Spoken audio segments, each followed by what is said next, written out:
Salut, c'est Hugo. Comme vous le savez, jusqu'aux élections européennes, je vais publier des vidéos pour présenter les programmes des différents candidats. Ces vidéos, elles sont réalisées en collaboration avec We Europeans. C'est la plus grande consultation civique jamais organisée en Europe, le but étant de redonner la parole aux citoyens. Donc dans cette vidéo, on va aussi parler des propositions qui en sont ressorties et qui sont en lien avec le programme que je vais vous présenter. Aujourd'hui, on va parler du programme du Rassemblement national de Marine Le Pen et c'est Jordan Bardella qui est à la tête de la liste du parti. À 23 ans, il est la plus jeune tête de liste de cette élection. Bref, commençons sans plus tarder en voyant tout d'abord ce que le programme ne contient pas. Par exemple, il ne parle pas du tout d'un Frexit, c'est-à-dire d'une sortie de la France de l'Union européenne. Cette idée, elle a été abandonnée par le parti après la présidentielle de 2017. Il ne parle pas non plus d'un abandon de l'euro, la monnaie commune à la plupart des pays de l'Union. Pour eux, la sortie de l'euro n'est plus considérée comme une priorité. En l'occurrence, ça me paraît important de souligner ces points parce que c'était des propositions récurrentes du Rassemblement national et c'était par exemple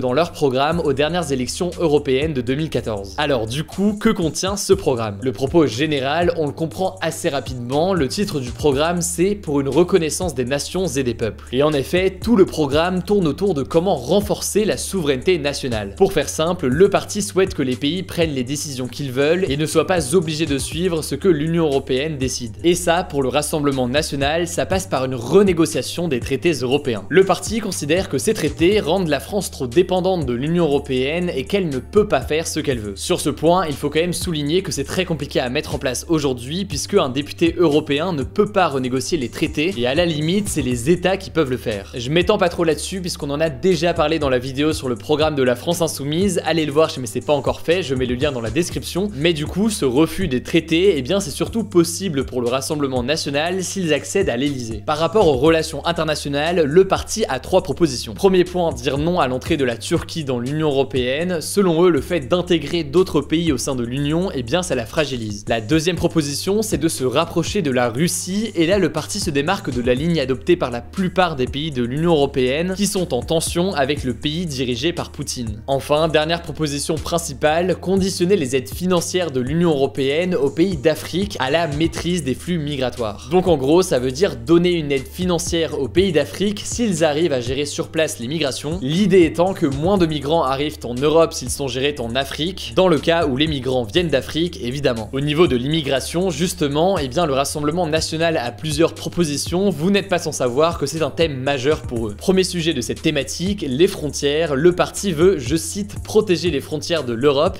et pour ça, il faut sortir de l'espace Schengen. Pour faire très simple, aujourd'hui, dans cet espace, les biens et les personnes circulent librement, et c'est comme si on avait ouvert les frontières communes des pays de cette zone que vous voyez actuellement à l'écran. Sortir de l'espace Schengen, ce serait donc rétablir le contrôle des frontières, en tout cas c'est ce que le Rassemblement national propose. Et dans son programme, le Rassemblement national explique aussi qu'il veut mettre en place une politique migratoire ferme. Ça se traduit par l'expulsion des migrants clandestins, c'est-à-dire ceux qui sont arrivés dans le pays de manière illégale, parfois pour fuir la guerre dans leur pays, mais aussi plus largement réduire très fortement l'immigration légale. Le parti propose aussi d'instaurer une priorité nationale pour les aides sociales. Concrètement, ça voudrait dire qu'en France, les familles françaises auraient la priorité sur les aides sociales comme les allocations familiales par exemple. Les étrangers qui habitent en France ne toucheraient pas le même montant d'aide sociale. En soi, c'est déjà le cas sur certaines aides et le parti donne très peu de détails sur comment il veut mettre ça en place, mais ça figure malgré tout dans son programme. Au niveau économique, le Rassemblement national formule plusieurs propositions et de manière générale, elles visent le même objectif, un patriotisme économique. Là aussi, voyons quelques exemples pour y voir plus clair. Par exemple, le parti veut supprimer le principe du travail détaché qui pousserait selon lui les entreprises à faire appel aux travailleurs étrangers au lieu d'embaucher des Français. Là aussi j'ai déjà parlé des travailleurs détachés dans ma vidéo sur le programme de la France Insoumise, mais si vous voulez plus d'infos sur ce point, eh bien je vous mets un lien dans la description. En tout cas ça rejoint d'une certaine façon la proposition de Andriani qui est grec et sur la plateforme We Europeans, il proposait de protéger davantage les droits des travailleurs dans les pays de l'UE. Le Rassemblement national veut aussi instaurer une responsabilité nationale d'entreprise ou RNE. Concrètement en France, ça encouragerait les entreprises à embaucher uniquement des Français et ça les pousserait aussi à ne pas délocaliser, c'est-à-dire à ne pas déménager dans un autre pays. Avec ce système, si les entreprises ne respectent pas certains de ces critères, eh bien elles seraient privées de marché public. Concrètement, ça veut dire qu'elles ne pourraient pas travailler avec l'administration, l'État, les mairies, etc. Enfin, d'un point de vue économique, le Rassemblement national rejoint la proposition de Jules sur We Europeans qui dit qu'il faut cesser les niches fiscales accordées aux multinationales et que les impôts doivent être payés payés dans le pays où sont générés les bénéfices. Sur le plan écologique, le Rassemblement national propose d'augmenter très fortement les taxes sur les produits qui viennent d'autres pays et qui ne sont pas écologiques. Ce qu'on voit du coup, c'est que le programme du parti en matière d'environnement va de pair avec l'idée de consommer local. Par rapport à l'Union européenne, le mouvement veut arrêter la politique agricole commune, parfois appelée la PAC, qui donne des aides financières aux agriculteurs mais qui est contestée. Le parti préfère la remplacer par une politique agricole française et non une politique européenne comme c'est le cas aujourd'hui. Mais surtout, et pour terminer, le Rassemblement national voudrait à terme supprimer la Commission européenne. Aujourd'hui, c'est elle qui est chargée de proposer des lois qui sont ensuite votées au Parlement européen. Le parti veut supprimer cette commission parce qu'il la trouve déconnectée des citoyens et considère que ses membres ne sont pas élus de façon démocratique. Il faut savoir qu'aujourd'hui, les membres de la commission sont nommés par les gouvernements de chaque pays. D'ailleurs, pour nuancer, on notera tout de même que la Commission européenne suit souvent les indications du Conseil européen des chefs d'État et de gouvernement. En tout cas, supprimer la Commission européenne, ça risque d'être assez compliqué aujourd'hui puisqu'il faudrait l'accord de tous les États membres et ça, c'est pas gagné. Alors, est-ce que vous approuvez le programme du Rassemblement national? Eh bien, n'hésitez pas à en débattre dans les commentaires, j'irai lire tout ça. En tout cas, j'espère que c'est un petit peu plus clair pour vous et comme pour la vidéo sur le programme de la France Insoumise, je n'ai pas eu le temps de parler de toutes les propositions du programme, mais je vous mets évidemment le lien du programme dans la description pour que vous puissiez le lire. Dans la description, je vous mets aussi le lien de We Europeans, comme ça vous pourrez voir les autres propositions qui sont sorties de la consultation. N'hésitez pas à y jeter un coup d'œil, vous allez voir, il y en a des très intéressantes. Enfin, pour suivre la campagne au quotidien, rendez-vous sur Instagram avec les résumés quotidiens de l'actualité qu'on poste chaque soir. Le nom du compte c'est Hugo Décrypte. Écoutez, je crois que j'ai tout dit, on se dit à très vite.